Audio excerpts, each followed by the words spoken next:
Bien, professeur Henri Joyeux, d'abord merci Avec grand plaisir. de nous apporter, je dirais, votre vision de votre action, mais je sais que votre action est guidée avant tout par votre souci d'un humanisme et d'une vision quelque part de notre pays, la France, et aussi beaucoup autour de la famille, Absolument. qui est la valeur fondamentale de la République, semble-t-il pour vous, je dis semble-t-il pour vous provoquer bien évidemment, parce que vous êtes un homme qui aimait bien être provoqué. Alors, la manifestation pour tous qui a été initiée par Frigide Barjot, à tout un staff, on voit comment au fur et à mesure elle anime, elle fait bouger les choses, mais nous sommes un certain nombre à être conscients qu'à côté de cette action, nous devons aussi favoriser je dirais, des collectifs, chacun un peu dans sa spécialité, vous pour la famille, d'autres pour telle ou telle action. Et on voit bien qu'aujourd'hui, à question, je dirais, politique, il faut aussi des réponses politiques, mais sans forcément les partis politiques, puisque la pétition citoyenne a montré quelque part que les gens avaient besoin d'autre chose que les partis politiques. Service de la cité. Tout à fait. Et vous... on a pris contact ensemble parce que nous pensons aussi qu'il est important de se rassembler autour d'un ensemble de valeurs et de travailler avec. Qu'est-ce que vous pensez aujourd'hui par rapport au moyen terme, puisque pour l'instant on essaye de gérer le court terme, c'est-à-dire de limiter les dégâts, mais il faut préparer les choses. Comment vous voyez, je dirais, les implications des uns et des autres dans les semaines et mois qui viennent, avec, je dirais, des futures échéances, puisqu'en fait, vous avez dit que vous étiez très soucieux de la démocratie et de respecter les règles de la Constitution. Exactement. Donc, à partir du moment où il faut les respecter, il faut attendre des échéances électorales, les municipales et autres.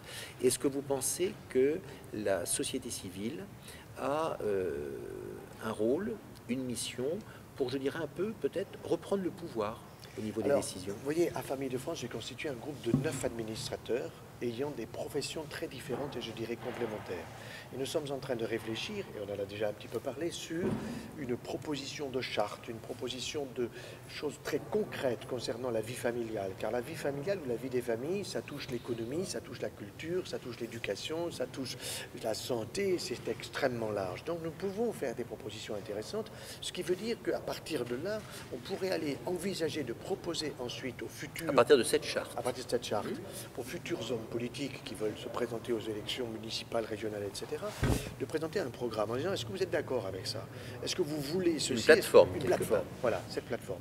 Et je pense que cette plateforme pourrait être un élément très intéressant pour que ceux qui sont candidats puissent dire ben oui, je suis d'accord avec cette plateforme, ou bien je ne suis pas d'accord, ok, ben on va vous faire soutenir, ou bien au contraire, on va dire que vous n'êtes pas d'accord, vous allez le dire d'une manière claire, transparente, comme on dit aujourd'hui. Un petit peu ce qu'avait fait Hulot pour l'écologie? Oui, mais je dirais sans démagogie. Il faut faire très attention à ça, parce qu'il ne s'agit pas de faire du développement durable ou de l'écologie pour dire je fais de l'écologie. Il s'agit d'être véritablement dans le concret, parce que les familles savent très bien ce que c'est que de gérer un budget familial, que de tirer juste quand le gosse est obligé d'être envoyé aux études à l'étranger, etc. Donc tout cela, si vous voulez, autant l'État, par exemple, peut se surendetter en disant les banques vont me prêter à 0% ou à 2%, autant pour la famille, et puis après ça moi le marche déluge. pas. Voilà. Pour la famille, ça ne marche pas. Donc, je crois que les Français ont besoin de choses concrètes. Et donc, ça serait une plateforme concrète que nous sommes prêts à réaliser avec d'autres mouvements familiaux, c'est ouvert, que nous sommes prêts à réaliser avec d'autres structures et bien évidemment avec tous ceux qui ont été dans la manif pour tous, parce que nous avons bien senti que là, il y avait des gens de très grande qualité qui, jusque-là, étaient peut-être un peu, non pas endormis, mais observateurs. Je dirais observateurs. Et là, maintenant, je pense que la piscine a débordé. Vous voyez? Et donc, à partir de ce moment-là, je pense qu'il faut être optimiste. Étant joyeux 24 heures sur 24, ça me rend très optimiste. Et donc, je crois qu'on peut faire quelque chose. Et cette plateforme, nous sommes prêts à y contribuer d'une manière extrêmement, je dirais, concrète et positive pour le bien des Français, parce que les Français attendent quelque chose. Ils attendent quelque chose, ils en ont marre, si vous voulez, de ces disputes des uns et des autres. Il faut que les hommes politiques soient attentifs à ce que le peuple de France souhaite. D'accord. Alors, justement... France Citoyenne, qui est aujourd'hui une plateforme, un collectif aux côtés de la Manif pour tous, aux côtés de toutes les associations qui travaillent sur le même objectif, France Citoyenne, vous avez souhaité aussi contribuer, je dirais, à travailler comme référent avec toute une équipe Oui. sur la famille et tout ce que cela concerne. Absolument. Donc vous êtes en train de préparer effectivement le travail avec différents membres de France Citoyenne de façon à ce que après le fin mai, on va dire, Oui. lorsqu'on verra plus clair au niveau de la loi Taubira, on puisse lancer effectivement tout ce travail. Donc une charte que vous prévoyez, Tout à fait. qui sera quelque part le cahier des charges d'un travail où le bon sens et le pratique doivent amener à des solutions concrètes. Hein. Exactement. C'est ça Des l'objectif. solutions très concrètes. Voilà, et d'amener quelque part, je dirais, un programme concret qui peut servir, je dirais, à un certain nombre de partis politiques ou d'hommes politiques, parce qu'on voit aujourd'hui Quelle que que les hommes... soit la couleur.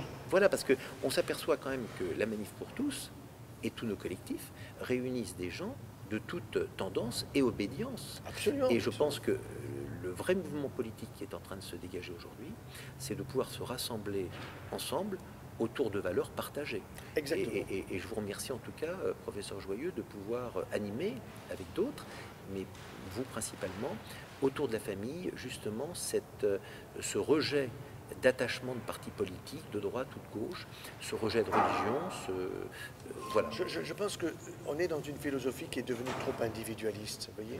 Et donc, c'est une erreur anthropologique. Et je dirais même, c'est de l'anthropo-illogisme. Et quelque part, quand on est illogique avec soi-même, ça ne peut pas coller ni pour soi, ni pour ses enfants, ni pour les différentes générations. Et donc, il faut revenir à une anthropologisme. C'est pas revenir au passé, c'est plutôt regarder l'avenir.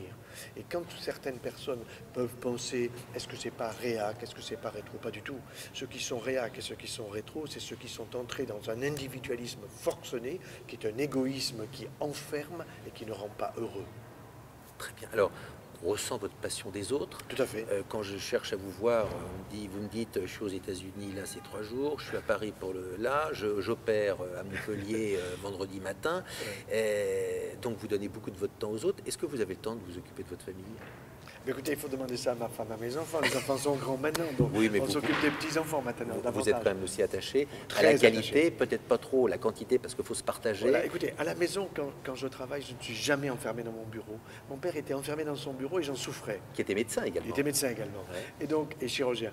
Et donc, moi, je ne me mets jamais dans mon bureau. Je peux travailler n'importe où avec des enfants ou des petits-enfants autour de moi. Ça ne me gêne absolument pas. Et je fais participer ceux qui sont autour de moi à ce que je fais. Et c'est ça qui est passionnant. Et quand vous avez les enfants ou les petits-enfants qui vous donnent des conseils, il faut ouvrir les oreilles, il faut bien les écouter. Bien, vous êtes vraiment dans la vie quotidienne, Ah oui, tout à fait. et ce qui montre que vous êtes bien dans votre peau et que Tout vous va bien. serez certainement Voilà. très productif pour nous tous. Merci beaucoup. Merci Henri. Merci Avec plaisir. beaucoup.